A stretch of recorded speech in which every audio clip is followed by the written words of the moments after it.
हम छीन के लेंगे आजादी, हक हमारी आजादी, जान से प्यारी आजादी, जान से प्यारी आजादी, बेरोजगारी से आजादी, बेरोजगारी से आजादी, अरे भुखमरी से आजादी, अरे भुखमरी से आजादी, महंगाई से आजादी, अरे महंगाई से आजादी, अरे भुखमरी से अरे गरीबी से आजादी, अरे गरीबी से आजादी, अरे जुल्म जोर से आजादी, अरे जुल्म जोर से आजादी, नीतीश मोदी हाय हाय नीतीश मोदी हाय।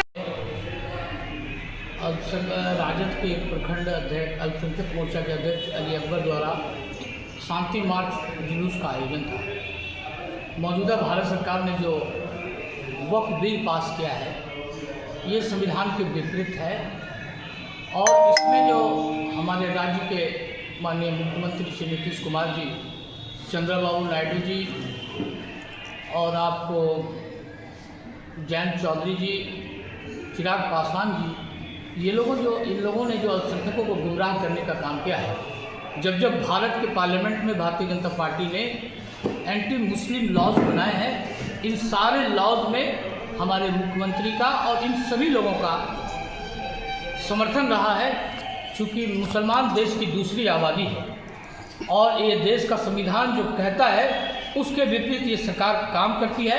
ऐसे काले कानूनों का हम लोग विरोध करेंगे और इस कानून को फाइज और लागू होने हम लोग नहीं देंगे जब तक ये सरकार अपना काला कानून वापस नहीं लेता है। हम लोगों का संघर्ष जारी रहेगा। कि खुद से पावर में थे, पूरे देश में थे, उस वक्त इस काला कानून का विरोध नहीं किया और नीतीश कुमार जब गठबंधन में शामिल हुए तो इस कानून को विरोध कर रहा। क्या लग रहा, नीतीश को तोड़ने की साजिश कर रही है? ये तो वो समझेंगे, चूँकि वो समाजवादी विचारधारा के नेता थे। पूरे बिहार के राजनीतिज्ञों की ये अवधारणा थी कि नीतीश कुमार ऐसे काले कानूनों का विरोध करेंगे, लेकिन अब वो आरएसएस की गोद में बैठ गए हैं और ऐसे सारे कानूनों का समर्थन कर रहे हैं। इसका उदाहरण अनेकों उदाहरण है जिसमें मुसलमानों के खिलाफ देश में जितनी भी कानूनें बनी है। इस देश के प्रधानमंत्री इस देश को आज़ाद कराने में जो मुसलमानों की कुर्बानी रही है, इसका जीता जागता सबूत इंडिया गेट पर शहीदों का लिस्ट है।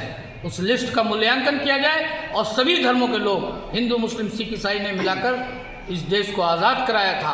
क्या यही सपना था कि इस देश की दूसरी आबादी को नरेंद्र मोदी और भाजपा की सरकार बार बार नीचे गिराने का काम कर रही है और संविधान में जो हम लोगों को हक मिला है उस हक का भी ये सरकार हम लोगों को बेहक कर रही है। मैं चाहूँगा इस देश के पूरे सेकुलर लोगों से, सभी लोगों से, कि ऐसे सरकार का विरोध होना चाहिए और जो संविधान के विपरीत काम करता है। मुस्लिम लोग, कुछ लोग समर्थन दे रहे हैं लेकिन फिर आप कुछ लोग विरोध कर रहे हैं, फिर क्या इसमें ये तवारीख रही है मीर जाफर और जैनचंद की औलादों का।